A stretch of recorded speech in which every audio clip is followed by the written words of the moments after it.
দেখুন, গতকাল রাতে যে বর্বরোচিত আক্রমণ শিক্ষক সমাজের উপর হয়েছে, এই ধরনের আচরণ আমি অন্ততপক্ষে বিগত দিনে কোনো রাজ্যে, সেই রাজ্যের শিক্ষক সমাজের উপর হতে দেখিনি। এই আক্রমণ অত্যন্ত বর্বরোচিত এবং পরিষ্কার বোঝা যাচ্ছে তৃণমূল কংগ্রেসের অঙ্গুলি হেলনে রাজ্যের পুলিশ তৃণমূলের ক্যাডার হিসেবে এই কাজ করেছে।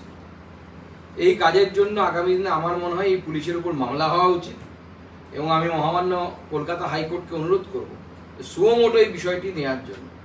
যেভাবে আইন শৃঙ্খলা ভাঙার নাম করে শিক্ষক সমাজের উপর যেভাবে আক্রমণ হয়েছে, পা ভেঙে দেওয়া হয়েছে, কারো হাত ভেঙে দেওয়া হয়েছে, শিক্ষকরা রক্তাক্ত হয়েছে, এটা মেনে নেওয়া যায় না। কোনো সভ্য সমাজে এটা মেনে নেওয়া যায় না। আমরা দেখেছিলাম সত্যজিৎ রায়ের সিনেমা হীরক রাজার দেশে যে রাজার নির্দেশে পাঠশালা বন্ধ করে দেওয়া হচ্ছিল। আজকে মনে হচ্ছে মমতা বন্দ্যোপাধ্যায়কে দেখে যে মমতা বন্দ্যোপাধ্যায় সেইভাবেই উদয়ন পণ্ডিতদের